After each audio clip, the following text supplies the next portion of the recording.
Thank you for the birthday wishes. It was a really nice day off, and now I'm back at it. I wanted to quickly talk about a couple stories I'm not going to get to cover on Freestyle the News this weekend, but I will spit bars about. And our first story is about Lily Gaddis. If you've watched Phil's show this week or you've been on TikTok like at all, you probably already know who Lily Gaddis is. She's a trad wife TikToker, trad wife standing for traditional wife. You know, people who are like, hey, we stay at home, we cook and clean. This is the lifestyle we've chose. But she's a trad wife influencer who went very viral for a video she posted this week using very specific language. Everybody I know who's married right now, they're married to broke-ass nigga.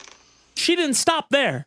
If it's because you get your information from those street interviews in like Miami at 3 a.m. outside of a nightclub, you're getting the opinion of some dumb whores and immigrants fresh off the boat looking for a green card. Yes, they are probably gold diggers, but that's the exception. I'm the rule. All of the greatest hits. Now, obviously, this video sparked backlash. TikTok took it down. Eventually took down our account, with Gaddis coming back online, posting another video where she doubled down on her use of the word against the community she was using it against. The fuck? A recent video of mine seems to have upset members of a certain community, and all the backlash just really made me, you know, just really do a deep dive, like do a soul search. And after all that, I still couldn't find a care. Bold strategy, Cotton. Let's see if it worked out for her.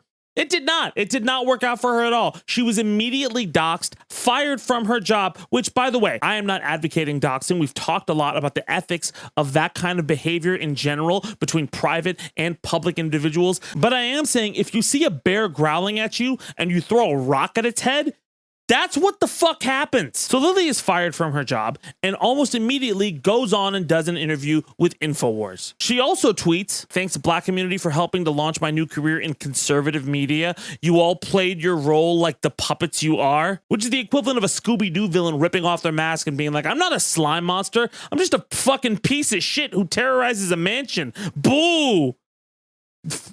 Black people. And Lily's Twitter account blew up to 100,000 followers. She's made the rounds at a bunch of other outlets saying, oh, I was always super conservative. I was born this way. And that's where you might think the story might have left off. Like, okay, she just gets to go be a massive conservative star. No, but wait. What if I told you there was an M. Night Shyamalan-esque twist to this whole story? What if I told you it's like a Twilight Zone episode? Because after Lily gets that conservative media life she's wanted, a large amount of her audience are like, hey, wait a minute.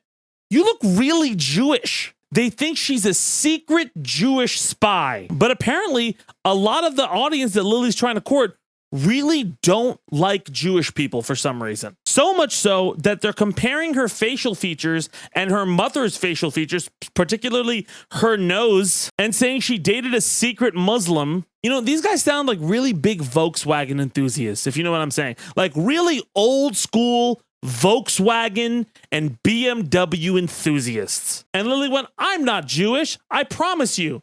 Here are a bunch of anti-Semitic stereotypes for proof. Because they said I was Jewish. If I was Jewish, I would have a 1969 convertible Mercedes.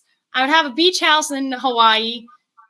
I wouldn't be a broke ass. You know what I mean? So, and also here's some anti-black ones too. They're both racist, but in their own flavor. Look, as for my thought on this lady and her content, by the way, I have a giant water jug now because, you know, I need it. I was gonna actually make the whole video about this piece of content. Like I was gonna actually just talk about the culture war. I had a whole thing where I was gonna connect the guy who said black people were better under Jim Crow. That fucking idiot. But listen, I think in all of these situations with grifters and everything like that, the one thing that's kind of made me feel a little bit more uneasy, especially these last few weeks, is the way the backlash to them operates. And I specifically mean backlash content to them, because that content ecosystem feels like it's helping propel the whole like cultural discontent. And I think there's a difference between commentary and analysis on serious issues and trying to tackle what that means in the broader context. Like there is value to be added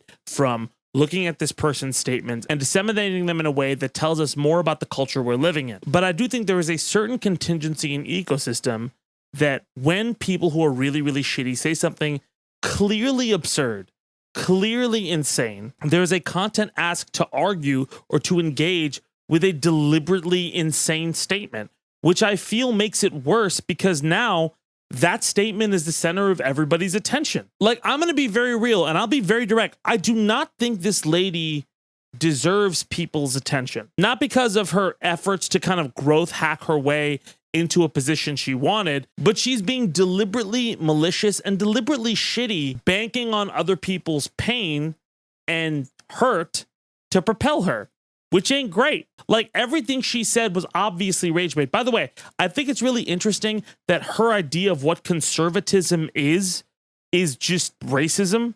Like, listen, like every time you hear a lot about like MAGA and about like right-leaning stuff, it's like, we're not racist. People use the racist card so much and they try to sidle the line and try to find a logical way to explain away stuff that feels racially tinged. But like, she's just like outwardly racist, like deliberately adding the entire black community. Like, here's a bunch of Jewish anti-Semitic stereotypes with, by the way, just the most Wonder Bread with mayonnaise delivery I've ever seen. While living in America. You live in America, bitch.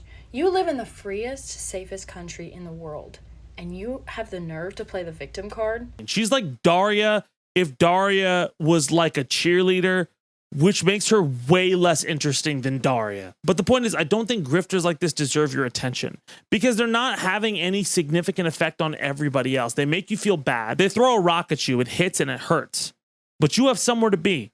We all have somewhere to be. Like, I'm not interested in hearing Lily's take on the presidential debate, but you're going to hear it because of what she's engineered. And if you really want to silence these people, these really shitty people who say horrible things, I promise you, if you don't engage with their content, silence is more terrifying than booze. It's suffocating. As somebody who was broke doing content for so long, I can tell you, silence fucking sucks. Don't give these people the privilege of your attention. Anyway, let me know what you think in the comments. But yeah, I'm not even going to say fuck you to this lady. She's not worth my time. I have better shit to do. Watch Godzilla -1. It's amazing. Before we go any further, I do need to let you know that today's show is sponsored by NordVPN. Being fully transparent here, no bullshit.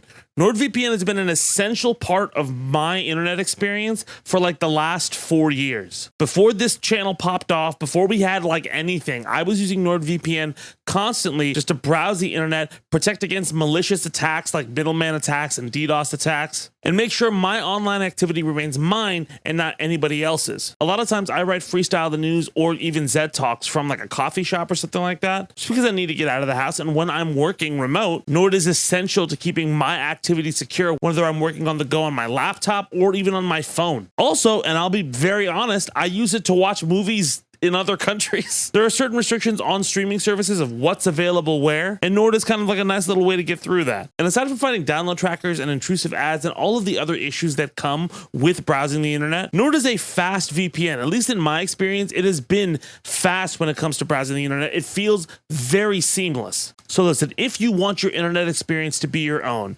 and if you like my show where I talk about stuff that's cool, I think, go to nordvpn.com/Zed and you can get a 2-year plan at a huge discount with 4 months free. And for summer, Nord is offering up 20 gigabytes from Saley, a worldwide eSIM data service. So you're getting an extra 20 gigs of cell data, which is more than basic cell phone plans allow monthly. That's perfect for vacation or cell phone data you would want to use at home when you watch the rapper guy you're seeing now. That'd be cool. And you're not taking a risk here because there's a 30-day money-back guarantee. NordVPN.com/Zed, ZAID. Make your internet experience your own. Before we get to our next story, I do want to say thank you for all of the birthday wishes that you gave me. I had a very nice birthday. I was decompressing and everything like that. And I got a little bit of time away from working on the Evo project, which is just getting really, really stressful these days. There's just so much work involved. We're doing okay right now. I feel a lot less anxious. That day of rest helped. The jug of water is helping. But yeah, I'm excited to show you the stuff we're working on and everything like that. And excited for more Freestyle the News. I'm having more fun with my music these days, so it's great. Okay, very quickly, let's move on to Adobe and AI, because holy fucking shit. Listen, I didn't talk about this last week, but I should have. Adobe rolled out a brand new terms of service update, and it was met with insane and rampant backlash. So on January 5th, Adobe made a change to their terms and conditions statement, which read, solely for the purposes of operating or improving the services and software, you grant us, Adobe,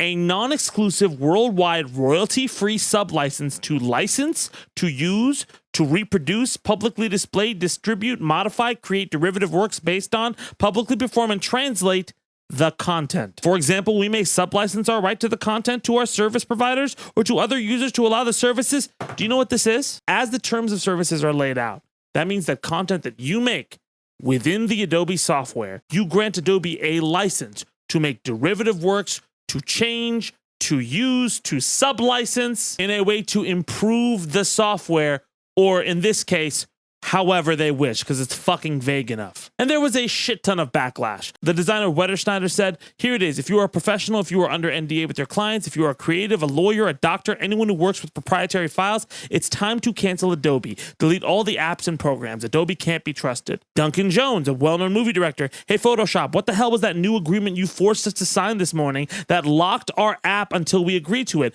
We are working on a bloody movie here, and no, you don't suddenly have the right to any of the work we are doing on it because we pay to use fucking Photoshop. I added the fucking, because we pay to use Photoshop. What the fuck? Comments everywhere regarding this. And by the way, you should know, this is not the first strike of Adobe doing sus shit.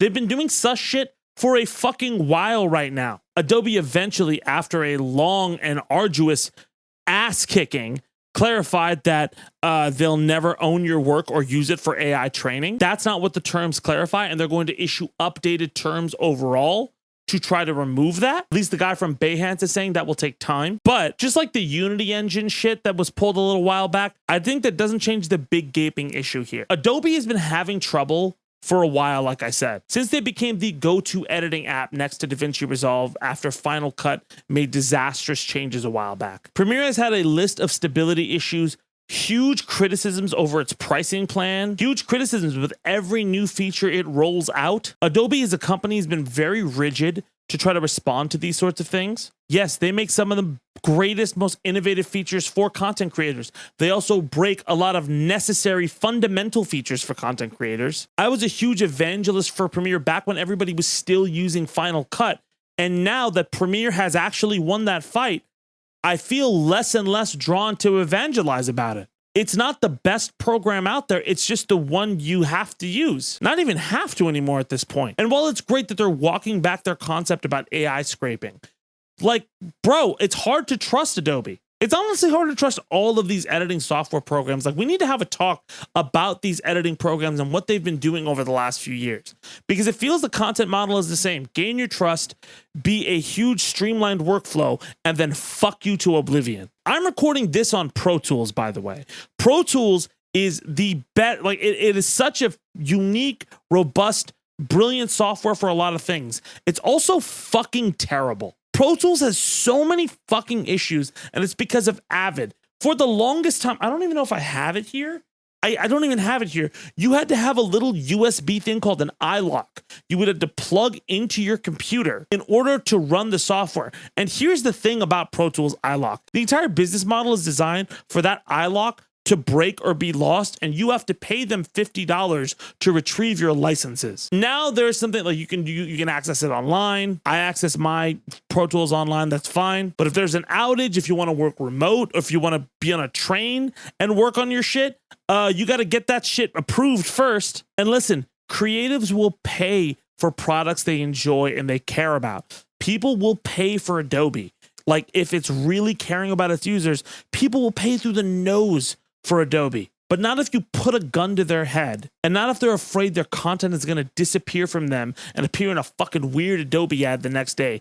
Even if you say what you want to say on Twitter, somebody should have double checked those terms and conditions and been smart enough to understand AI is everywhere, and that's immediately what people are going to go to. Like, I understand the corporate world and being careful. That was reckless. But yeah, I have not switched from Adobe yet.